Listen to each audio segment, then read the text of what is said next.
नमस्ते मित्रांनो, SSK दर्शन academy आपल्या आवडत्या चॅनलमध्ये आपलं स्वागत आहे. नवीन असाल तर नक्की लाईक, शेअर, सबस्क्राईब करा आणि असेच आनंदाने आमच्यासोबत शिकण्यासाठी बेल आयकनचं बटन जरूर प्रेस करा. तरच आमचे नवनवीन व्हिडिओज आपल्यापर्यंत पोहोचू शकणार आहे. चला तर मित्रांनो, आज काहीतरी नवीन शिकूयात.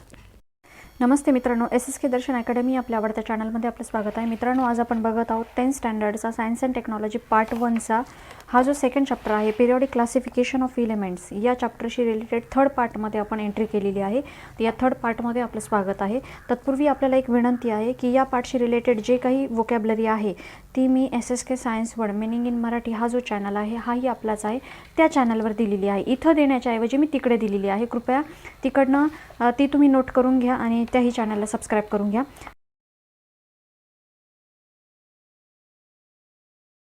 आणि मित्रांनो, हे सांगायचं मला मेन म्हणजे आता हे जे मी तुम्हाला शिकवणार आहे ना, हे 10चे सगळे, तर हे तुम्हाला 11-12ला कंटिन्यू होणार आहे. हा चॅप्टर तर होतो अगदी.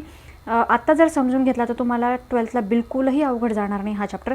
तेव्हा कृपया याच्या नोट्सही सोबत ठेवा. आता कॉन्सन्ट्रेशन माइंडने पण इथे राहा, तुम्ही फुल अटेंटिव्ह माइंडने इथे राहा आणि त्याची vocabulary SSK science word meaning in Marathi ह्या सायन्स चॅनलला पण सबस्क्राईब करून ती व्होकॅबलरी पण सोबत ठेवा, कारण 11-12ला तुम्हाला कोणीच देणार नाही आहे ही. आणि सर्वात महत्त्वाचं मित्रांनो, आता कृपया अशी कमेंट करू नका की टीचर अजून हळूहळू शिकवा. तर मित्रांनो, आपण यापेक्षा हळू नाही जाऊ शकणार आहे. त्यासाठी मी तुमची माफी मागत आहे, कारण ऑलरेडी तुम्ही बघा आपले सगळे जे चॅप्टर आहेत, हा सिलेबस इतका वास्ट आहे की आपण या स्पीडने जात असतानासुद्धा आपले सगळे पार्ट जे बनलेले आहेत ते 4 किंवा 5 पार्ट, म्हणजे बघा तुम्ही पार्ट 4 पार्ट 5 पर्यंत आपले बनलेले आहेत. तेव्हा आपला एक चॅप्टर कव्हर होत आहे. यापेक्षा हळू स्पीडने आपण जाऊन पार्ट वाढवू नाही शकत आपण.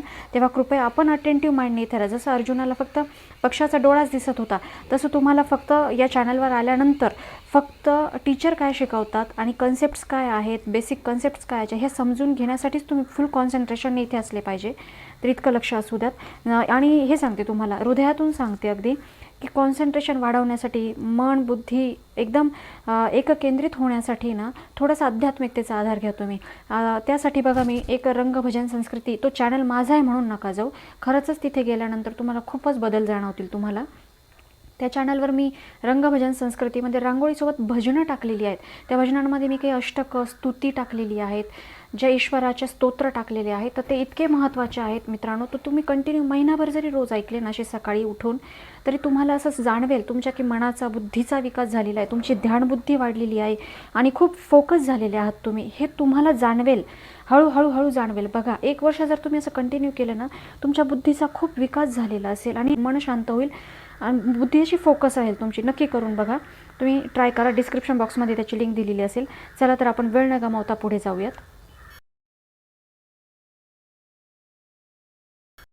मित्रांनो, आपण पार्ट 2 मध्ये काय बघितलं होतं? मेंडेलिव्हचा पिरियॉडिक टेबल बघितला होता. आता तर आपल्याला एक विनंती आहे की आपण कृपया पार्ट 1 आणि पार्ट 2 बघून घ्या, तरच आपल्याला हा पार्ट 3 समजणार आहे. नाहीतर आपल्याला हा पार्ट 3 समजूच शकत नाही आहे. हे मी अगदी हृदयातून सांगत आहे तुम्हाला. हा पार्ट 3 आपल्याला समजूच शकत नाही जोपर्यंत आपल्याला पार्ट 1 आणि पार्ट 2 समजणार नाही. तेव्हा कृपया SSK दर्शन अकॅडमीच्या या चॅनलवर जाऊन आपले पार्ट 1 आणि पार्ट 2 एकदा ओव्हरलुक करून घ्या. छोटे आहेत, सहज सोप्या भाषेत समजून जातील. तर बघा, हा मेंडेलिव्ह पिरियॉडिक टेबल आपण पार्ट 2 मध्ये बघितलेला होता. यामध्ये आपण काय बघितलं होतं मित्रांनो? मेंडेलिव्हने काय सांगितलं होतं की properties of element are periodic function of their atomic masses. म्हणजे काय सांगितलं होतं की मूलद्रव्याचे गुणधर्म हे त्याच्या कशाशी माफ करा, त्याच्या कशाशी म्हणजे पिरियॉडिक फंक्शन, त्याचं आवर्ती फल कशाचं आहे? तर अणुवस्तुमानाचं. कशाचं? ऑटोमिक मासेसचं. म्हणजे मूलद्रव्याचे गुणधर्म हे त्याच्या अणुवस्तुमानाचं काय आहे? पिरियॉडिक फंक्शन म्हणजे आवर्ती फल. हे आपण बघितलं होतं. कारण त्यांनी काय केलं होतं, सगळे काय केले होते, ऑटोमिक मासेसनुसार हे एलिमेंट्स काय केले होते? अरेंज केले होते, बरोबर ना, इंक्रीजिंग ऑर्डरमध्ये. हेच बघितलं होतं ना आपण यामध्ये. पण आता आपण बघत आहोत पार्ट 3 मध्ये इथे हे जे आहेत बघा, मॉडर्न पिरियॉडिक लॉ. काय बघत आहोत? Modern periodic law. आता ह्या मॉडर्न पिरियॉडिक लॉ नावला काय नाव आहे? मॉडर्न म्हणजे आधुनिक आणि पिरियॉडिक म्हणजे काय? लॉ म्हणजे आवर्ती नियम. आता हे काय आहे? तुम्हाला मी काय सांगितलं, सगळ्यात फेमस काय? मेंडेलिव्ह. हे तुम्हाला पेपरला, एक्झामला येतात म्हणजे येतातच. कारण का? आपण जेही काय आपण पिरियॉडिक टेबल वापरत आहोत हे मेंडेलिव्हचेच अजूनही वापरत आहोत. हे मी तुम्हाला पार्ट 2 मध्ये सांगितलं होतं आणि पार्ट 3 मध्ये आज तेच सांगत आहे मी. तेव्हा कृपया इथे खूप कॉन्सन्ट्रेशनने राहा तुम्ही. मॉडर्न पिरियॉडिक लॉमध्ये काय असतं? आता हा जो मॉडर्न पिरियॉडिक लॉ आहे ना, तर याच्यामध्ये हा सुद्धा कोणी दिला जगाला? तर ह्या मेंडेलिव्हनीच दिलेला होता. हे जे मेंडेलिव्ह होते ना, यांनीच हा जगाला दिलेला होता. पण जेव्हा त्यांनी हा जो आहे ना आपला हा पहिला हा जो केलेला होता त्यांनी मेंडेलेवचा पिरियडिक टेबल, हा जेव्हा त्यांनी तयार केला ना, तोपर्यंत त्यांना म्हणजे ह्या जगालाच, विज्ञानाच्या ह्या जगालाच तोपर्यंत जे आयटम असतो ना, म्हणजे जो अणू असतो ना, त्याच्या इंटेरियर भागाबद्दल काही माहीतच नव्हतं की त्या आयटमच्या आतमध्ये काय असतं, हे त्यांना माहीतच नव्हतं तोपर्यंत. म्हणून त्यांनी काय केलं की, आणि इलेक्ट्रॉनचा तोपर्यंत काय झालं नव्हतं. आता ॲटमच्या आतमध्ये काय असतो, इलेक्ट्रॉन असतो, बरोबर ना. तर इलेक्ट्रॉनची संख्या किती असते का, इलेक्ट्रॉनचा मुळात शोधच लागला नव्हता तोपर्यंत. मग इलेक्ट्रॉनचा शोध लागल्यानंतर काय झालं की हे जे ॲटम असतात ना, त्याच्या ॲटमच्या मध्ये किती इलेक्ट्रॉनची संख्या असते, आणि त्याच्यावरून त्यांचा काय शोध लागला की ॲटमचा नंबर म्हणजे अणुअंक याचा काय लागला, शोध लागला. आणि मग मेंडेलिवने काय केलं की सगळ्यात पहिल्यांदा इथं काय सांगितलं होतं की ऑटोमिक मास हा काय असतो, प्रॉपर्टी ऑफ इलेमेंट असतो, बरोबर ना. पण इथं त्यांनी मग काय सांगितलं, जेव्हा आयटम नंबरचा शोध लागला, किती इलेक्ट्रॉनची संख्या असते अणूच्या आतमध्ये, किती प्रोटॉन असतात, किती न्यूट्रॉन्स असतात, हे सगळं शोध लागला. आणि ज्यावेळेस ऑटोमिक नंबर समजला त्यांना, त्यावेळेस समजलं की जो इलेमेंट असतो, इलेमेंट जो असतो ना, तर त्याचा जी प्रॉपर्टी असते ना, तर ती कशावर डिपेंड असते, तर ह्या ऑटोमिक नंबरवर डिपेंड असते. कशावर डिपेंड असते, ऑटोमिक नंबरवर, नव्हे की ऑटोमिक मासवर. आपण इतक्या दिवस कशावर बघत होतो, ऑटोमिक मासच्या दृष्टीनं बघत होतो. समजले या ठिकाणी. चला तर मित्रांनो, बुकमध्ये जे दिलं आहे ते आपण बघूयात. मॉडर्न पिरियडिक लॉ, आधुनिक आवर्ती नियम बघू आपण. चला. The scientific world did not know anything about the interior of the atom when Mendeleev put forth the periodic table. Scientific world म्हणजे हे जे विज्ञान जगत होतं तोपर्यंत यांना आहे ना, ॲटमच्या इंटेरियर भागामध्ये म्हणजे अणूच्या अंतरंगामध्ये काय आहे हेच माहीत नव्हतं. ज्यावेळेस मेंडेलिव्हने हा फोर्थ पिरियडिक टेबल दिलेला होता, जो मागचा हा जो पिरियडिक टेबल आहे ना, हा दिला होता ना, तोपर्यंत त्यांना काय माहीतच नव्हतं, बरोबर ना. हा जो टेबल दिला तोपर्यंत त्यांना काय माहीतच नव्हतं आतमध्ये काय असतं. After the discovery of electron, मग काय झाला, इलेक्ट्रॉनची डिस्कवरी झाली, त्याच्यानंतर इलेक्ट्रॉनचा शोध लागला. Scientist started exploring the relation between, मग सायंटिस्टने काय काम सुरू केलं, तर रिलेशन शोधायला काम सुरू केलं. कुणामध्ये, between the electron number of an atom, आयटममध्ये इलेक्ट्रॉन तर असतात, हे तर सगळ्यांना माहिती आहे ना, आयटममध्ये इलेक्ट्रॉन असतात, न्यूट्रॉन असतात, प्रोटॉन असतात, बरोबर की नाही. मग त्यांनी काय केलं, त्या आयटममध्ये जे इलेक्ट्रॉन आहेत त्यांची संख्या किती आहे, electron number and their atomic number. आणि त्यांनी काय केलं की इलेक्ट्रॉन नंबर आणि ऑटोमिक नंबर यांच्यामध्ये काय रिलेशन आहे बाबा, हे शोधायला सुरुवात केली त्यांनी. The atomic number in Mendeleev's periodic table only indicated the serial number of the element. आता ऑटोमिक नंबर जो होता मेंडेलिव्हच्या पिरियडिक टेबलमध्ये, हा काय होता फक्त की जस्ट काय होता फक्त की एक सिरियल नंबर होता इलेमेंटचा, म्हणजे त्या मूलद्रव्याचा फक्त असा एक सिरियल नंबर, असा क्रमदर्शक होता, 1 2 3 4 असा नंबर होता तो एक, त्याला काय असं काय फार इम्पॉर्टंट नव्हतं. पण इन 1913 मध्ये 1913 मध्ये काय झालं, AD the English scientist Henry Moseley demonstrated, म्हणजे हे जे होते ना हेनरी मोझले, हे जे होते ना इंग्लिश सायंटिस्ट होते, तर यांनी काय केलं, with the help of the experiment done using the X-ray tube, त्यांनी काय केलं, एक्सरे ट्यूब जी असते ना याच्या मदतीने एक असा एक्सपेरिमेंट केला आणि त्यांनी दाखवून दिलं जगाला दॅट द ऑटोमिक नंबर, आता एक ऑटोमिक नंबर त्यांनी पकडला झेड नावाचा, झेड पकडला त्यांना, आता काहीतरी नंबर नाव द्यायचं, मग त्यांनी झेड म्हटलं त्याला, of an element correspond to the positive charge of a nucleus or the number of protons in the nucleus of the atom of that element.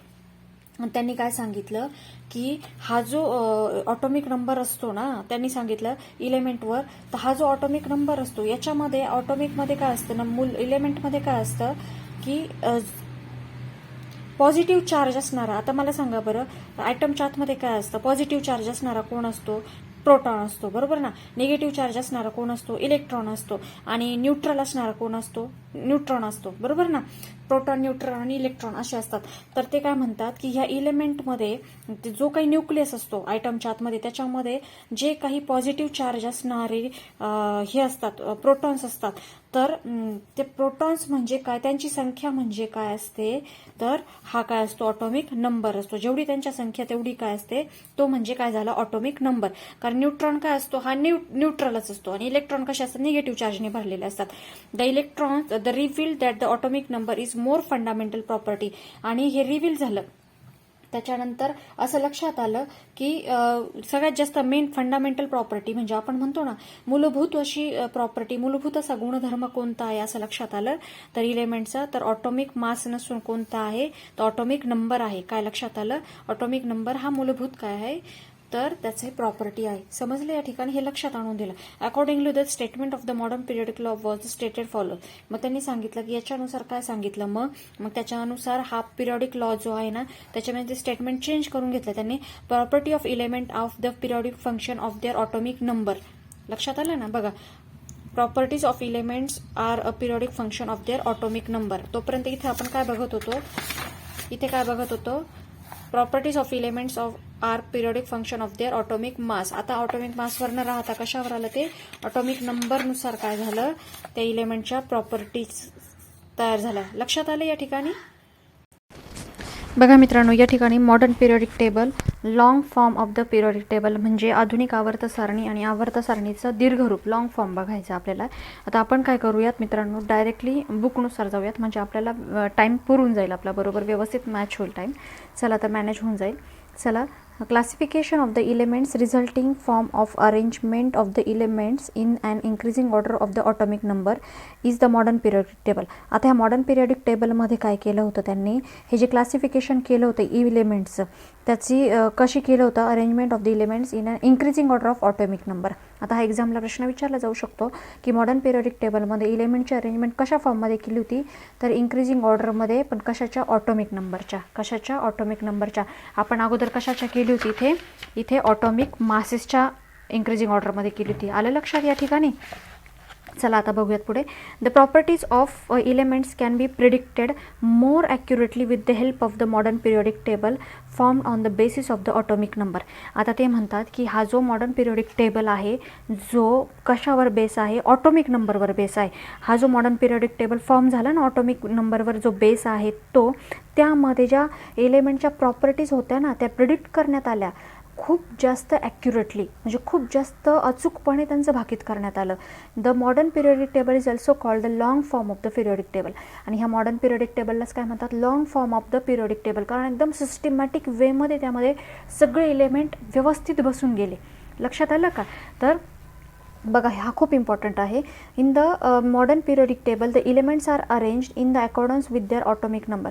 आता बघा, मॉडर्न पिरियडिक टेबलमध्ये एलिमेंट्स कसे अरेंज केले गेले, कशा अकॉर्डन्समध्ये, विथ देअर ऑटोमिक नंबर, बरोबर ना. आता बघा 2.7, आता 2.7मध्ये आपण इथं बघू, हे 2.7 आहे. आता मी तुम्हाला कसं सांगते, आता इथे बघा, इथं नेहमी कन्फ्युजन होतं. कुठे, यामध्ये बघा कसं कन्फ्युजन होतं. डीमेरिट्स काय होते, ह्या मेंडेलिव्हचे डीमेरिट्स काय होते, इथं आपण बघितलं होतं, बरोबर ना. मेंडेलिव्ह डीमेरिट्स, पिरियडिक टेबलचे डीमेरिट्स काय होते, कोबाल्ट आणि निकेल. कुठे ठेवायचे कोबाल्ट आणि निकेल, कारण का त्यांचं ऑटोमिक मास दोघांचं सारखं होतं. बघा या ठिकाणी कोबाल्ट आणि निकेल हे दोघं 59 होते. कुठे ठेवायचे असा प्रश्न होता ना, तर हा प्रश्न इथं सुटला गेला. बघा आता हा प्रश्न इथं कसा, यात 2.7मध्ये बघू. हे तुम्हाला मी समजावून सांगते, आता थोडक्यात फक्त बघून घ्या. आता बघा इथं कोबाल्ट, आता कोबाल्ट बघा, इथं कोबाल्ट किती आहे बघा, 58.5 कोबाल्ट, त्याचा किती आहे ऑटोमिक नंबर 27. निकेलचा किती आहे 28. म्हणून त्यांचं जरी हा सेम असला 58 म्हणजे 59च धरा आहे खाली ऑटोमिक मास, हे सेम होतं, म्हणून कन्फ्युजन इकडे होतं, बरोबर ना. इथे कन्फ्युजन झालं, पण हे कन्फ्युजन इथं दूर झालं. ऑटोमिक नंबरमुळे ते एकदम सिस्टमॅटिक बसले. ज्याचा ऑटोमिक नंबर कमी तो आधी आला, आणि ज्याचा ऑटोमिक नंबर जास्त आहे तो नंतर गेला. लक्षात आलं का, समजलं या ठिकाणी. बघा, most of the drawbacks of Mendeleev periodic table, हे मेंडेलिव्हचे जे ड्रॉबॅक होते ना ह्याचे इथं बघितले होते आपण. बघा, त्यासाठी पार्ट 2 तुम्हाला बघावं लागणार आहे, कृपया तो बघून घ्या SSK दर्शन अकॅडमीच्या चॅनलवर जाऊन. हे रिमूव्ह झाले इथे. However the ambiguity about the position of hydrogen is not removed even the modern periodic table. आता हा प्रश्न पण एक्झामला विचारला जाऊ शकतो की मॉडर्न पिरियडिक टेबलमध्ये एक मात्र सोल्युशन नाही मिळू शकलं, ते म्हणजे झालं हायड्रोजनचं.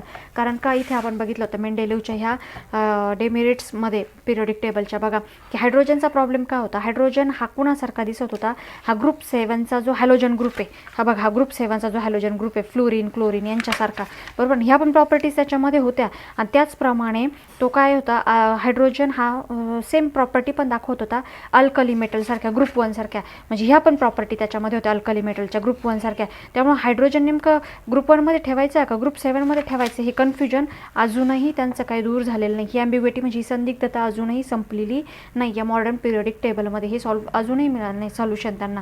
लक्षात आलं. चला पुढे जाऊयात. आता बघा मित्रांनो, तुम्हाला इलेक्ट्रॉनिक कॉन्फिगरेशन माहिती आहे ना, माहीतच असायला हवं मित्रांनो, कारण आपण 9th मध्ये 8मध्ये शिकलेलो आहोत ते, बरोबर ना.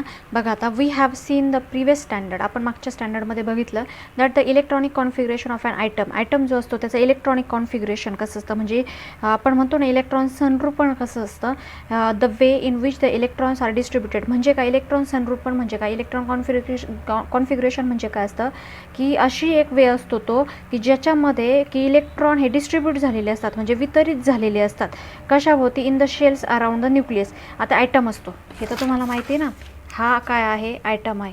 ह्या ॲटममध्ये काय असतो, न्यूक्लियस असतो, बरोबर ना. न्यूक्लियसच्या केंद्रकाभोवती काय असतात, इलेक्ट्रॉनचं काय असतं, इलेक्ट्रॉन्स काय असतात, फिरत असतात. हे तर तुम्हाला माहिती आहे ना, शेल्स असतात त्याचे, हे तर तुम्हाला माहिती आहे ना. असं शिकलो होतं ना तुम्ही. सपोज हा कार्बन असेल तर कार्बनच्या पहिल्या शेलमध्ये किती असतात, 2 इलेक्ट्रॉन असतात. नंतरच्या याच्यामध्ये किती असतात, 4 असतात. हे शिकलो होतो ना आपण, बरोबर ना. हे काय झालं, इलेक्ट्रॉनिक कॉन्फिगरेशन झालं around the nucleus. It determined by the total number of electrons. मग तो काय दाखवत असतो, हे इलेक्ट्रॉन कॉन्फिगरेशनमध्ये किती इलेक्ट्रॉन्स आहे. आता तुम्हाला हे जर असं दाखवलं तर तुम्ही सांगताल ना किती इलेक्ट्रॉन्स आहे, तुम्ही मोजताल 1 2 3 4 5 6, म्हणजे कार्बनला किती इलेक्ट्रॉन्स आहे, 6 इलेक्ट्रॉन्स आहे, हे तुम्ही सांगू शकता, बरोबर की नाही. And the total number of electrons in the atom is same as the atomic number. आणि ते काय म्हणतात की हे जे टोटल नंबर ऑफ इलेक्ट्रॉन्स असतात ॲटममधले, हे म्हणजे सेम कसे असतात, हे ऑटोमिक नंबरसारखे असतात. लक्षात आलं का. एक तर ऑटोमिक नंबर म्हणजे काय, त्याच्यावर असणारा पॉझिटिव्ह जो प्रोटॉन असतो त्याची काय असते, संख्या असते त्याचा, बरोबर ना. ते किती आहे, ते म्हणजे काय, ते म्हणजे काय असतं, त्याचा ऑटोमिक नंबर असतो, बरोबर ना. आणि हे ऑटोमिक नंबर जितके असतात तितकेच काय असतात, त्याची इलेक्ट्रॉनची सुद्धा काय असते, संख्या असते. The relation between the atomic number, मग ते काय म्हणतात की हे जे रिलेशन आहे atomic number of an element आणि electron configuration is clearly seen in the modern periodic table. मग आपण ते काय म्हणतात की मग हे रिलेशन त्यांच्या लक्षात आलं की ऑटोमिक नंबर हा काय झाला, ऑटोमिक नंबर आणि इलेक्ट्रॉन यांच्यामध्ये काय लक्षात आलं, त्यांना रिलेशन लक्षात आलं. काय लक्षात आलं, रिलेशन लक्षात आलं. आणि हे रिलेशन पूर्णपणे दिसतं कशामध्ये, मॉडर्न पिरियडिक टेबलमध्ये. कशामध्ये दिसतं, मॉडर्न पिरियडिक टेबलमध्ये. आपण बघणार आहोत पुढे. आता ते लक्षात आलं ना. आता बघा मित्रांनो, या ठिकाणी काय आहे, हा काय आहे, नायट्रोजन, आणि त्याचं इलेक्ट्रॉनिक कॉन्फिगरेशन काय हे आपण बघितलेलं आहे हा मित्रांनो 8मध्ये 9thमध्ये. आता बघा 2 5 आहे, बरोबर ना. मग आता हे कसं करणार तुम्ही इलेक्ट्रॉनिक कॉन्फिगरेशन, हा नायट्रोजन आहे. मग याच्यामध्ये तुम्ही कसे हे अरेंज करणार इलेक्ट्रॉन्स, पहिल्या अरेंजच्यामध्ये किती 2, बरोबर ना. आणि दुसऱ्या याच्यामध्ये किती येणार, दुसऱ्या याच्यामध्ये किती बसतात 1 2 3 4 आणि 5, बरोबर ना, असे बसतात ना. हा झाला नायट्रोजनचा. मग आता याचे हे किती झाले 5 6 7, नायट्रोजनचा हा किती असणार आहे 7. ऑटोमिक नंबर किती आहे त्याचा, ऑटोमिक नंबर 7. म्हणजे ऑटोमिक नंबर आणि इलेक्ट्रॉन कॉन्फिगरेशन याच्यामध्ये रिलेशन सापडलं का, सापडलं ना, सेम सापडलं ना. याचे इलेक्ट्रॉन पण 7 आहे, याचा ऑटोमिक नंबर पण किती निघतोय 7. लक्षात आलं ना. ऑक्सिजनचा किती आहे इलेक्ट्रॉन संरूप हे कॉन्फिगरेशन, याचा आहे ऑक्सिजनचा 2 6, बरोबर ना. म्हणजे पहिल्या याच्यामध्ये किती बसणार 2, दुसऱ्या याच्यामध्ये किती बसणार 6 बसणार, 1 2 3 4 5 6, बरोबर ना. आणि याचा ऑक्सिजनचा ऑटोमिक नंबरसुद्धा काय आहे 8 आहे. 6 आणि 2 हा किती झाला 8 झाला, बरोबर ना. म्हणजे ऑक्सिजनचा ऑटोमिक नंबर आणि इलेक्ट्रॉन्स यांच्यामध्ये रिलेशन सापडलं का, सापडलं. हे काय आलं त्यांच्या लक्षात आलं या मॉडर्न पिरियडिक टेबलमध्ये. हे तर अगदी स्पष्टपणे दिसतं. समजलं या ठिकाणी. बघा आता मित्रांनो, आता आपण एंट्री केलेली आहे खरं याच्यामध्ये मॉडर्न पिरियडिक टेबलमध्ये. आता हे समजून घ्यायचं आहे तुम्हाला, बरोबर ना. आता मॉडर्न पिरियडिक टेबलमध्ये कसं असतं मित्रांनो, बघा हा असतो मॉडर्न पिरियडिक टेबल. हा तुम्हाला अगदी लक्षात ठेवायचा, म्हणजे हा लर्न करायचा. हा लर्न कसा करायचा हे पण मी तुम्हाला शिकवणार आहे. चला बघा, the modern periodic table contains 7 horizontal rows called the periods 1 to 7. याच्यामध्ये हॉरिझॉन्टल रोज किती असतात, म्हणजे आडव्या ओळी किती आहेत 7, किती आहेत 7 आहेत. बघा 1 2 3 4 5 6 7, किती आहेत 7 आडव्या ओळीत, बरोबर ना. त्याला काय म्हटलेलं आहे त्यांनी, पिरियड्स म्हटलेलं आहे. काय म्हटलेलं आहे, पिरियड्स. मराठीमध्ये त्याला आवर्त असं म्हणतात. लक्षात आलं इथपर्यंत 1 to 7. Similarly the 18 vertical columns in the table are called group 1 to 18. आणि हे जे आहेत ना व्हर्टिकल कॉलम किती आहेत 18 आहेत. 1 2 3 4 5 6 7 8 9 10 11 12 13 14 15 16 17 18. आलं का लक्षात? हे काय झाले व्हर्टिकल कॉलम, त्याला काय म्हटलं त्यांनी? ग्रुप म्हटलं. काय म्हटलं? ग्रुप. लक्षात आलं इथं? त्याला मराठीतून गण म्हणतात. मग असं बघा, the arrangement of the periods and groups. मग ही जी अरेंजमेंट आहे पिरियडची आणि ग्रुपची, हा जो काय झाला बॉक्स तयार झाला, बरोबर ना? एक्स तर बॉक्सेस ऑटोमिक नंबर, तर result in the formation of box. मग काय झालं? एक बॉक्स तयार झाला, एक चौकट तयार झाली. Atomic number are serially indicated in the upper part of this boxes. आता ऑटोमिक नंबर जे आहे ना, हे कुठं लिहिलेले आहेत बघा नीट बघा. इथं हायड्रोजन आहे, याचा 1 ऑटोमिक नंबर इथं लिहिलेला आहे बघा. लिथियम याचा 3 लिहिलेला आहे, इथं 2 लिहिलेला आहे. ह्या बेरिलियमचा बघा 4 लिहिलेला आहे, बरोबर? लक्षात आलं ना? बघा इथे बोरॉनचा किती? 5 लिहिलेला आहे, कार्बनचा 6 लिहिलेला आहे. दिसतंय? सगळ्यांच्या तिथे काय लिहिलेले? ऑटोमिक नंबर लिहिलेले आहेत. Indicated upper part of this boxes, each box correspond to the place of 1 element. आणि प्रत्येक बॉक्समध्ये काय आहे? एक इलेमेंट आहे. या 1 ऑटोमिक नंबर असणारा त्याच्यामध्ये कोणता इलेमेंट आहे? हायड्रोजन आहे. 4 ऑटोमिक नंबर असणारा त्याच्यामध्ये कोणता इलेमेंट आहे? बेरियम आहे. बघा 5 इलेमेंट असणारा, 5 ऑटोमिक नंबर असणारा त्याच्यामध्ये कोणता इलेमेंट आहे? बोरॉन आहे. 6 ऑटोमिक नंबर असणारा त्याच्यामध्ये कोण आहे? कार्बन आहे. 7 ऑटोमिक नंबर असणारा त्याच्यामध्ये कोण आहे? नायट्रोजन आहे. आलं लक्षात? ऑक्सिजन आहे बघा, फ्लोरीन आहे. लक्षात आलं? असं काय केलेलं? प्रत्येकामध्ये एक एक इलेमेंट आहेत. Apart from this 7 rows, 2 rows are shown separately at the bottom of the periodic table. आता याच्यामध्ये ह्याच्याशिवाय, अपार्ट फ्रॉम दिस, याच्याशिवाय खाली 2 लाईन वेगळ्या सेपरेट दिलेल्या आहे बघा, मध्ये थोडी जागा ठेवून. लक्षात आलं ना? सेपरेटली बॉटमला. त्यांना काय म्हटलं जातं? लॅन्थेनाइड सिरीज आणि ॲक्टिनाइड सिरीज. काय म्हटलं जातं यांना? लॅन्थेनाइड सिरीज आणि ॲक्टिनाइड सिरीज असं म्हटलं जातं. त्यांना हे लक्षात ठेवायचं. There are 118 boxes in the periodic table including this 2 series. याच्यामध्ये टोटल किती बॉक्स आहेत? तर 118, 118 बॉक्स आहेत. हे सुद्धा पकडून, इंक्लुडिंग दिस, हे खालचे सुद्धा पकडून, लॅन्थेनाइड आणि ॲक्टिनाइड याच्यामध्ये सिरीज पकडून सुद्धा किती? 118, 118. कारण आपले इलेमेंट्स किती होते? 118 होते. हे आपण बघितलं होतं ना, बरोबर ना? The entire boxes including 2 series. It means that there are the 118 places of elements in the modern periodic table. म्हणजे मॉडर्न पिरियडिक टेबलमध्ये बरोबर 118 इलेमेंट जेवढे सापडले तेवढे बसवले त्यांनी, बरोबर ना? Very recently formation of a few elements was establish. परंतु काही एलिमेंट आता सापडले रिसेंटली, एक्सपेरिमेंटली, म्हणजे काही स्वतःहून असे एक्सपेरिमेंट करून सापडले. Thereby the modern periodic table is now completely filled. आणि त्याच्यामुळे ते काय झालं? मॉडर्न पिरियडिक टेबल एकदम कम्प्लिटली काय झाला? फिल्ड झाला. 118 एलिमेंट्स आर नाव डिस्कवर्ड. आतापर्यंत किती डिस्कवर्ड झाले? 180 इलेमेंट हे किती झालेले? डिस्कवर्ड झालेले. हा क्वेश्चन पेपरला येऊ शकतो. किती इलेमेंट डिस्कवर्ड झाले? 118. ते सगळेच्या सगळे या मॉडर्न पिरियडिक टेबलमध्ये सिस्टमॅटिकली बसले. बघा मित्रांनो, या ठिकाणी the entire periodic table is divided into 4 blocks. आता हा जो एंटायर पिरियडिक टेबल आहे ना, हा 4 ब्लॉकमध्ये डिवाइड झालेला आहे. S block, D block, P block आणि एफ ब्लॉक. हे लक्षात ठेवायचं तुम्हाला. S block, D block, P block आणि एफ ब्लॉक याच्यामध्ये डिवाइड झालेला आहे. The S block content the group of 1 and 2. S block काय मध्ये? एस ब्लॉकमध्ये काय कंटेंट होतात? हा गण बघा 1 आणि 2 ग्रुपचा बनलेला आहे. हा की कोणत्या? 1 ग्रुप आणि 2 ग्रुप. आपण ग्रुप म्हटलं होतं ना यांना, 1, 2 असे किती ग्रुप होते? 18 ग्रुप होते. हा एस ब्लॉक किती ग्रुपचा बनलेला आहे? 1 आणि 2 ग्रुपचा. हे विचारलं जाईल तुम्हाला. The group 13 to 18 constitutes the P block. 13 to 18. आता हे जे आहेत ना बघा, 13 to 18 मध्ये जे आहेत ना, 1, 2, 3, 4, 5, 6, हे 6 जे ग्रुप आहेत ना, हे पी ब्लॉकमध्ये येतात. कितीमध्ये येतात? पी ब्लॉकमध्ये येतात. The group 3 to 12 constitute the D block. आता 3 to 12 हे जे ग्रुप आहेत ना, 3 to 12 पर्यंत, 1, 2, 3, 4, 5, 6, 7, 8, 9, 10, हे 10 जे आहेत ना, हे डी ब्लॉकमध्ये येतात. कशामध्ये येतात? डी ब्लॉकमध्ये येतात.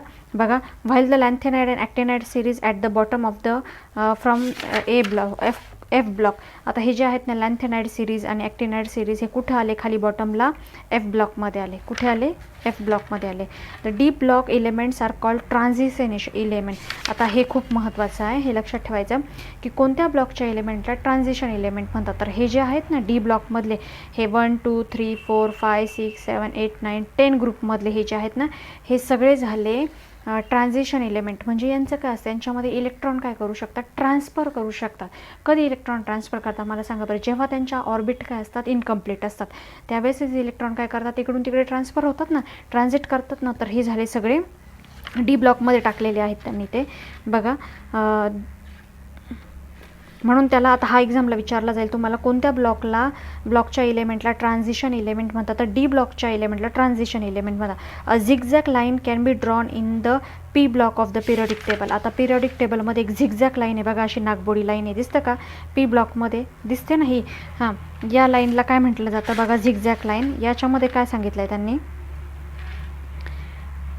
The three traditional types of elements can be clearly shown in the modern periodic table with the help of in this zigzag line. आता ह्या झिगझॅग लाईनमुळे काय झालं की 3 टाईपचे एलिमेंट याच्यामध्ये हे केले गेले, सेपरेट केले गेले ह्या झिगझॅग लाईनमुळे. कोणत्या प्रकारचे बघा आता, the metalloids elements lie along the border of the zigzag line. आता हे मेटॉलॉइड्स एलिमेंट्स होते ना, धातू सदृश्य, जे काय नव्हते, मेटलही नव्हते आणि नॉन मेटलही नव्हते, हे जे काय होते ना, हे कुठे लाय झालेले बघा, एकदम ह्या झिगझॅग लाईनलाच अटॅच झालेले बघा. हा काय झाला बोरॉन, हा काय झाला सिलिकॉन, हा बघा इथे हा कोणता आहे जर्मेनियम आहे, हा बघा इथे अँटीमोनिया आहे, बरोबर ना, हा काय आहे इथे आर्सेनिक आहे, हा बघा इथे कोण आहे पोलोनियम आहे. हे सगळे काय झाले इथे मेटॉलॉइड्स झाले. आता हे मेटॉलॉइड्स काय आहे आपण शिकलेलो आहोत. 1 2 3 4 1 2 3 4 5 6 7 हे काय झाले मेटॉलॉइड झाले. Elements lie along the border of the zigzag line. All the metal lie of the left side of the zigzag line.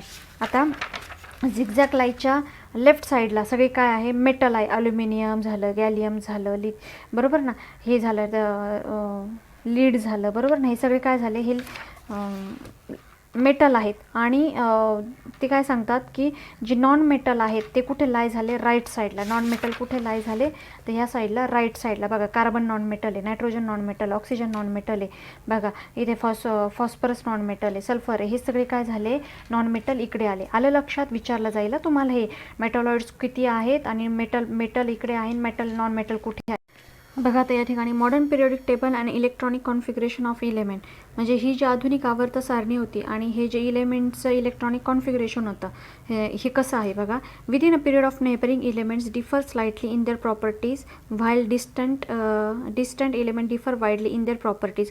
ते काय म्हणतात की एका पिरियड्समध्ये जे शेजारी असणारे एलिमेंट्स असतात ना, त्यांच्यामध्ये थोडंसं काय असतो फरक होत जातो. आता पिरियड म्हणजे काय, हा असा पिरियड असतो आडवा, बरोबर ना, यांच्यामध्ये शेजारी जे आहेत ना त्यांच्यामध्ये थोडा बदल होत जातो. परंतु ते काय म्हणतात की the elements in the same group shown similarity and gradation. पण एलिमेंट जे असतात ना ते एका ग्रुपमध्ये असतात. ग्रुप म्हणजे काय बघा, हा उभा, बरोबर ना. आता हायड्रोजन आला, लिथियम झाला, सोडियम झाला, पोटॅशियम झाला, रुबिडियम झाला, हा कोणता आहे इथे सेसियम झाला, बरोबर ना, फ्रॅन्सियम झाला. यांच्यामध्ये काय असतात सिमिलॅरिटीज असतात, बरोबर ना, त्यालाच ग्रॅडेशन असं म्हणतात. सिमिलॅरिटी म्हणजे थोडंसं सांदर्भ्य असतं, पण असं पिरियड्समध्ये आडवं गेलं का थोडा फरक पडत चालतो. These characteristics of the group and periods in the modern periodic table are because, हे जे सगळे कॅरेक्टरिस्टिक्स आहेत हे मॉडर्न पिरियडिक टेबलमध्ये हे कशामुळे आहे, because of the electronic configuration of the element. तर जे इलेक्ट्रॉनिक कॉन्फिगरेशन केलं जातं बघा, अशा पद्धतीनं जे इलेक्ट्रॉनिक कॉन्फिगरेशन केलं जातं ना त्याच्यामुळे काय होत जातो, हा थोडासा डिफरन्स किंवा सांदर्भ्य हे दिसून येतं. लक्षात आलं का, सिमिलॅरिटीज किंवा वेगळे पण दिसून येतं. Which decide the group and the periods in which it is to be placed. आणि तेच डिसाईड करतं इलेक्ट्रॉनिक कॉन्फिगरेशन की हे कोणत्या ग्रुपमध्ये येतील आणि कोणत्या पिरियडमध्ये ठेवले जातील. लक्षात आलं का तुम्हाला. चला आता बघा पुढे.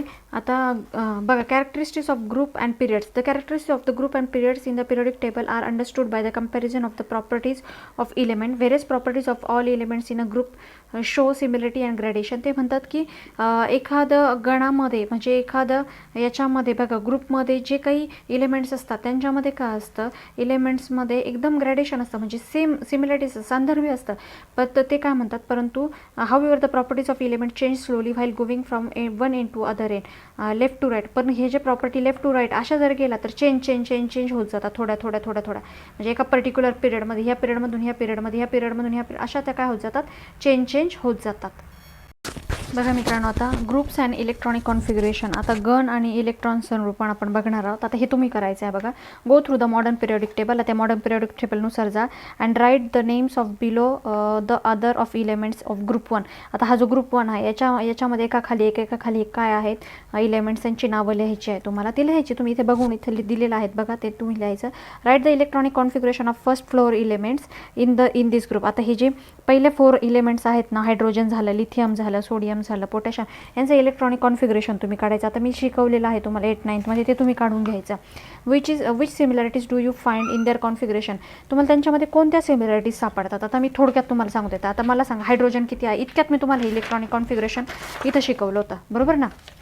आता हायड्रोजन आहे, पटपट शिकून घेऊयात आपण. बघा हायड्रोजन आहे, त्याची किती आहे ॲटॉमिक नंबर, हा 1 आहे, बरोबर ना. त्याचं इलेक्ट्रॉनिक कॉन्फिगरेशन कसं होणार आहे, त्याच्या आउटर शेलमध्ये किती असणार आहे, 1च असणार आहे, बरोबर ना. आता दुसरा जो आहे याच्यामध्ये बघा लिथियम किती आहे, लिथियमचा 3 आहे ॲटॉमिक नंबर, म्हणजे त्याचं इलेक्ट्रॉनिक कॉन्फिगरेशन काय होणार आहे, लिथियमला 3 आहे ना, पहिले 2 इथं जाणार आहे, गेले, आणि नंतर किती उरला, 3 मधून 2 गेले, 1च उरला, म्हणजे याच्या पण आउटर शेलमध्ये किती आलं, 1 आलं, बरोबर ना. मग आता सोडियम सोडियम घेतला, सोडियमचा किती आहे, बघा इथे सोडियम किती आहे, 11, बरोबर ना ॲटॉमिक नंबर. आता सोडियमचं इलेक्ट्रॉनिक कॉन्फिगरेशन कसं होणार आहे बघा, पहिले 2 आले, इथं 2 आले, मग 2 गेले, परत पुढच्या याच्यामध्ये किती आले, 8 आले, 1 2 3 4 5 6 7 8 आले. मग 8 आणि हे 2 किती झाले, 10 झाले, उरला किती, 1च उरला. मग बाहेरच्या आउटर शेलमध्ये किती आला, 1. म्हणजे तुमच्या एक लक्षात आलं का, याच्या आउटर शेलमध्ये किती आहे, 1, याच्या आउटर शेलमध्ये किती, 1, याच्या आउटर शेलमध्ये किती, 1. म्हणजे एका ग्रुपमधले जे काही इलेमेंट्स असतात त्यांचं इलेक्ट्रॉनिक कॉन्फिगरेशन काय सेम आलं का, लक्षात आलं ना.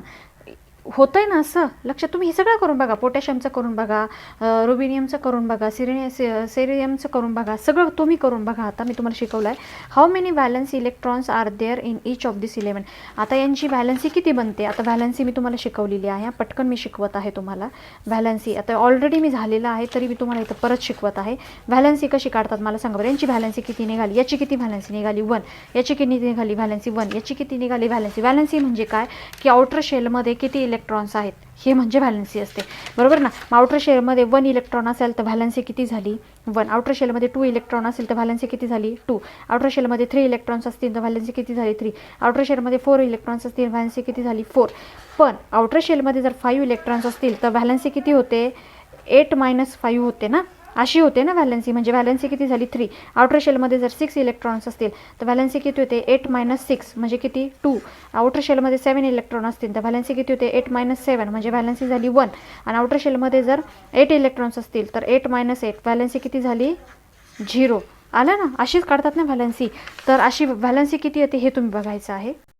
बघा, you will find that the number of valence electrons in all this elements from the group 1. ते म्हणतात की ह्या ग्रुप 1 मधले जेवढे काही इलेक्ट्रॉन्स आहेत that is the family of alkali metals. ते कशात आहे, अल्कली मेटलचे आहेत. आता अल्कली मेटल म्हणजे कसे आहेत की हे जे पाण्यामध्ये तुम्ही यांचं रिॲक्शन केलं पाण्यासोबत तर हे काय होतात, बेस तयार करतात. काय तयार करतात, बेस तयार करतात. आणि हे करतात काय, पाण्यासोबत ते डायल्यूट वगैरे होऊन जातात, बरोबर ना. Similarly if you look at the elements from any group you will find the number of their valence electrons to be the same. आणि त्यांनी सांगितलं की याच्यामध्ये तुम्ही ह्या ग्रुपमध्ये कोणताही एलिमेंट बघितला तर तुमच्या लक्षात येईल का प्रत्येकाची व्हॅलन्सी काय ती सेम येते. मी तुम्हाला इथं दाखवलं बघा, हायड्रोजनची किती, 1 व्हॅलन्सी, याची किती आली, लिथियमची किती आली, 1 व्हॅलन्सी, सोडियमची किती आली, 1. कोणताही घ्या याच्यामध्ये तुम्ही बघा. याच्यामध्ये आता हा जर घेतला आपण, कोण, सोडियम घेतला, पोटॅशियम घेऊन बघा तुम्ही, 19 करून बघा तुम्ही, 8 8 16 17 18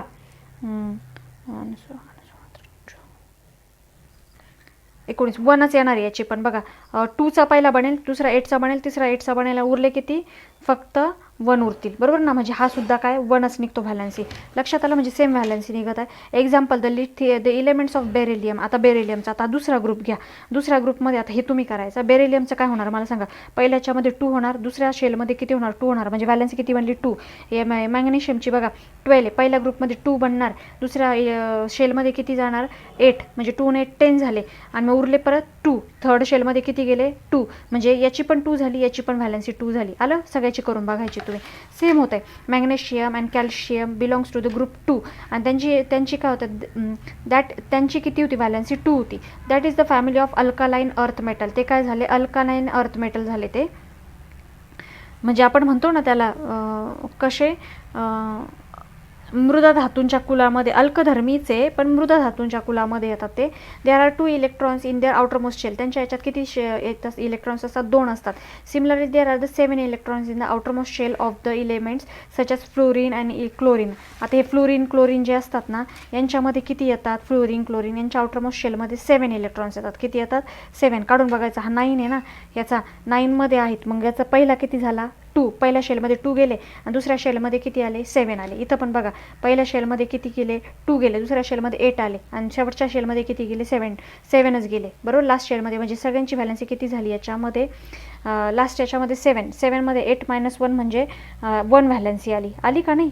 इथं शिकवलं ना मी तुम्हाला. 7 असल्यानंतर काय करायचं? 8 - 7 करायचं 1 म्हणजे व्हॅलन्सी किती आली यांची? 1 आली ना. लक्षात आलं ना?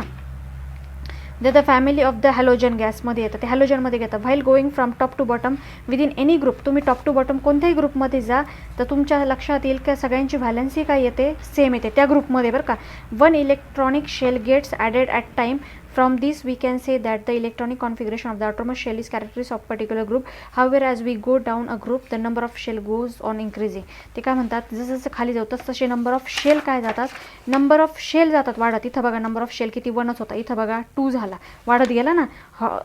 हायड्रोजनपेक्षा लिथियमच्या शेल 2 आले. लिथियमपेक्षा सोडियमचे किती गेले? शेल वाढले. 3 झाले. पण व्हॅलन्सी कशी राहिली? सेम राहिली. लक्षात आलं ना? सेम तसंच प्रत्येकाचं होणार आहे. ते काय म्हणतात? जसं आपण टॉप टू बॉटम खाली जाणार आहे तसं शेल वाढणार आहे पण व्हॅलन्सी काय राहणार आहे? एका ग्रुपमधली सेम राहणार आहे. समजलं या ठिकाणी? चला बघा मित्रांनो, युरेनियम हॅज ऑटोमिक नंबर 92. आता विचारलेलं जाईल तुम्हाला, हे मी ऑलरेडी शिकवलेलं आहे बघा तुम्हाला 9th का काय. बघा युरेनियमला तो रेडिएशन म्हणून एक चॅप्टर होता बघा, आपण त्याच्यामध्ये घेतलेलं हे सगळं. Uranium has atomic number 92. All the elements beyond uranium with atomic number 93 to 118. आता हे जे आलेले आहे ना युरेनियम आणि हे बघा यांच्यामध्ये काय नावं दिलेली आहेत त्यांना? तर 92 बघा याच्यामध्ये आहे ना 92 पासून 118 पर्यंत हे सगळे जे आहेत ना हे काय आहेत? मॅनमेड आहेत. कोणते आहेत? मॅनमेड एलिमेंट्स आहेत. बघा या ठिकाणी 92 to हे मॅनमेड आहेत आणि ते कसे आहेत? Radio active elements. हे कसे? याच्यामधून किरणोत्सार बाहेर पडतात. मी तुम्हाला सांगितलं त्यामुळे ते अनस्टेबल असतात. किरणोत्सार बाहेर पडून एक दिवस ते काय होऊन जातात? त्यांना लाईफ खूप कसं असतं? शॉर्ट असतात. ते मॅनमेड आहेत. लक्षात ठेवा. आता बघा या ठिकाणी in modern periodic table elements are arranged in increasing order of their atomic number. आता विचारलं जाईल तुम्हाला काय मॉडर्न टेबलमध्ये काय केलं होतं? एलिमेंट्स कसे अरेंज केले होते? ते इन्क्रीजिंग ऑर्डरमध्ये केले होते पण कशा? ऑटोमिक नंबरच्या. बघा इथं 1 आहे, इथं 2 आहे, बरोबर ना. इथं हे बघा इथं 1 आहे, इथं दुसरा हेलियमचा 2 आहे, इथं 3 आहे, 4 आहे, 5 6 7 8 9 10 11 12 13 14 15 16 17 18 19 20. बघा असं लक्षात येत आहे ना? असं करत 118 पर्यंत आलेले ऑटोमिक नंबरच्या इन्क्रीजिंग ऑर्डरमध्ये गेलेले आहेत. बघा vertical columns are called group. याच्या व्हर्टिकल कॉलम्सला काय म्हटलं जातं? ग्रुप म्हटलं जातं. असे किती ग्रुप्स आहेत? टोटल 18 ग्रुप्स आहे याच्यामध्ये. आणि there are chemical properties of the elements in the same group have similarity and gradation. ते म्हणतात की ज्या केमिकल प्रॉपर्टीज असतात एका ग्रुपमधल्या कशा असतात? सेम असतात. जशा हेलियमच्या तशाच लिथियमच्या तशाच सोडियमच्या जशा बेरिलियमच्या जशा मॅग्नेशियमच्या तशाच कॅल्शियमच्या आहे. लक्षात आलं? एका ग्रुपमध्ये जशी फ्लोरिनची तशीच क्लोरीनची आहे, तसंच ब्रोमिनची आहे. लक्षात आलं ना? हे म्हणजे एका ग्रुपमध्ये जे असते त्यांच्या प्रॉपर्टी काय असतात? जवळपास सिमिलरिटी असतं. ग्रॅडेशन असतं. त्यालाच ग्रॅडेशन असं म्हणतात. मला वाटतं हा ग्रॅडेशन हा जो शब्द आहे ना माझ्याकडून SSK सायन्स मिनिंगमध्ये चुकून हे झालेलं असेल, तफावत वगैरे शब्द गेलेला असेल माझ्या मते, तर ते सेम आहे, त्याचं मिनिंग सेम आहे. बघा third horizontal row are called period. आणि ज्या हॉरिझॉन्टल असतात त्यांना काय म्हणतात? पिरियड्स म्हणतात. आणि देअर आर किती पिरियड्स असतात? 7 पिरियड्स असतात. बरोबर ना? मी तुम्हाला शिकवलं 1 2 3 4 5 6 7 असे पिरियड आहेत त्याच्यामध्ये. The properties of element change slowly from one in to other in period. आणि ते काय म्हणतात? एका ठिकाणाहून दुसऱ्या ठिकाणापर्यंत जाईपर्यंत हळूहळू प्रॉपर्टी काय होत जातात? त्यांच्या चेंज होत जातात. किती सिम्पल आहे का काही? बरोबर ना? बघा मित्रांनो, आता हा लास्ट पॉईंट आहे आणि हा पिरियडिक टेबल तुम्हाला 11th 12th सगळीकडे वापरायचा आहे आणि हा लक्षातच ठेवायचा आहे तुम्हाला. लक्षात आलं का? आता हा कसा लक्षात ठेवायचा? कारण याच्यावर सगळं डिपेंड आहे. तर हा लक्षात कसा ठेवायचा? खूप सिम्पल ट्रिक आहे. ही ट्रिक माझी नाही, मी घेतलेली आहे बाकीच्या चॅनलवरून आणि मी ती तुम्हाला समजून सांगण्यासाठी घेतलेली आहे. तर बघा कसं लक्षात ठेवायचं. तर ग्रुप 1 आहे हा. ग्रुप 1मध्ये बघा, ग्रुप 1मध्ये काय? HLINASKRBCS FR हे 7 आहेत. बरोबर ना? मी लक्षात कसं ठेवायचं? Hसाठी हमारे लिहून घ्या तुम्ही. हमारे, LI साठी लिए, NA ना, करो, रब से फरियाद. हमारे लिए ना करो रब से फरियाद. आलं लक्षात?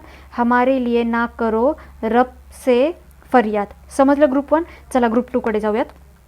बघा BMGCASRBARA, त्याच्यामध्ये बघा बीसाठी बेटा, MG म्हणजे मांगे, कार, CA म्हणजे कार, स्कूटर, बाप, राजी.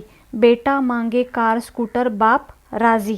आलं लक्षात तुमच्या इथं या ठिकाणी बघा. आता चला ग्रुप 13 अगोदर S ब्लॉक घेऊ, P ब्लॉक घेऊ, मग हे नंतर बघू कारण हे ट्रान्झिशन आहे ना. तर बघा इथे 13 ग्रुप 13 मध्ये काय आहे बघा, BALGA इन TINH जे आहे ना बघा, बैंगन, आलू, गाजर, इन्हे, तलो. काय हे काहीतरी करा, तलो नाही, बैंगन आलू गाजर इन्हे तलो नाही, हे लक्षात ठेवायचं तुम्ही. बघा G14 साठी काय, साठी काय घेतले, कहे शिवजी, कहे शिवजी, सुनो पार्वती. कळलं, कहे शिवजी सुनो पार्वती. हे खालचं ॲडजस्ट करून घ्या तुम्ही. बघा आता ग्रुप 15 मध्ये बघा काय आहे, नाना पाटेकर, ऐश्वर्या सब बीमार. नाना पाटेकर, ऐश्वर्या सब बीमार. लक्षात आलं. G16 साठी बघा काय आहे, ओल्ड स्टाईल से टी PO किंवा काही म्हणा तुम्ही इथे, ओल्ड स्टाईल से टी PO. लक्षात आलं. आणि खालचं ॲडजस्ट करून घ्या तुम्ही काहीतरी. बघा इथे नंबर ग्रुप 17, फिर कल बाहर आई आंटी. फिर कल बाहर आई आंटी. लक्षात आलं. बघा इथे ग्रुप 18 मध्ये हेमा, नेहा और करीना एक्सरे रंगीत. हेमा, नेहा और करीना के एक्सरे रंगीत. लक्षात आलं. आता बघा मित्रांनो, हा ग्रुप घेऊ आपण. डी ब्लॉकमधले हे डायरेक्ट आडवे असे घेऊ आपण. म्हणजे हे झाले. आता हे आडवे घेऊ आपण इथे. हे अशा हॉरिझॉन्टल वेमध्ये घेऊ. बघा हा घेऊ 4th नंबरचा. हा 4th नंबरचा पिरियड घेऊ. 1 2 3 4th नंबरचा इथून घेऊ. इथपर्यंत झालं आहे आपला, इथून इथपर्यंत घेऊ. बघा SS सस काय घ्यायचं तर सस्ती म्हणजे सस्ती. कळलं ना. सस्ती वाली कार में फेंको नहीं कॉपर जिंक. सस्ती वाली कार में फेंको नहीं कॉपर जिंक. लक्षात आलं. बघा आता 5th काय घेऊ, यारी जरा निभाना मौत तक. यारी जरा निभाना मौत तक. रुकावट राह में पड़े तो आगे कूद जाना. यारी जरा निभाना मौत तक. रुकावट आगे पड़े तो राह में, यारी जरा निभाना मौत तक. रुकावट राह में पड़े तो आगे कूद जाना. लक्षात आलं. चला तर इथे पुढचं घेऊयात आपण. इथे L आहे बरं का, इथे नंतर ॲड केलेलं आहे त्यांनी. इथे ला हफ्ता, इथं ला आहे, L आहे. ला हफ्ता वरना रे उससे इधर पिटाई और होगी. ला हफ्ता वरना रे उससे इधर पिटाई और होगी. समजलं या ठिकाणी. लक्षात आलं. अशा पद्धतीने तुम्ही करून घ्या. बघा अशा पद्धतीने हा पिरियडिक टेबल लक्षात ठेवायला तुम्हाला इझी जाणार आहे. तुम्हाला आणखी कुठे वेगळं वाटत असेल तुम्ही अजूनही वेगवेगळ्या ट्रिक वापरून लक्षात ठेवा. मला ज्या योग्य वाटल्या त्या मी तुमच्यापर्यंत पोहोचवण्याचा एक प्रयत्न केलेला आहे. चला तर मित्रांनो, या ठिकाणी आजचा आपला पाठ आपण कव्हर केलेला आहे. आशा करते की या ठिकाणी आपल्याला तो व्यवस्थित समजलेला असणार आहे. आणि समजण्यासाठी तुम्हाला स्वतः एकदा पुन्हा बघावं लागणार आहे. ते स्वतः एकदा बघा आणि म्हणजे तुम्हाला ते एकदम डिटेलमध्ये समजणार आहे. चला तर मित्रांनो, पुन्हा भेटू न्यू पार्टसोबत. चॅनल आवडला असेल तर नक्की लाईक करा, शेअर करा, सबस्क्राईब करा आणि आपले इतरही चॅनल सबस्क्राईब करून चॅनलला मोटिवेशन द्या. पुन्हा भेटू न्यू पार्टसोबत. तोपर्यंत स्वस्त राहा, मस्त राहा, सुखी राहा, आनंदी राहा. धन्यवाद. मित्रांनो, चॅप्टरचा रिमेनिंग पार्ट 4 मध्ये कव्हर करण्यात आलेला आहे. त्याची लिंक खाली डिस्क्रिप्शन बॉक्समध्ये दिलेली आहे. आणि या पार्टशी रिलेटेड जितक्या काही लिंक आहेत या सगळ्या डिस्क्रिप्शन बॉक्समध्ये दिलेल्या आहेत. कृपया त्या फॉलो कराव्यात. धन्यवाद.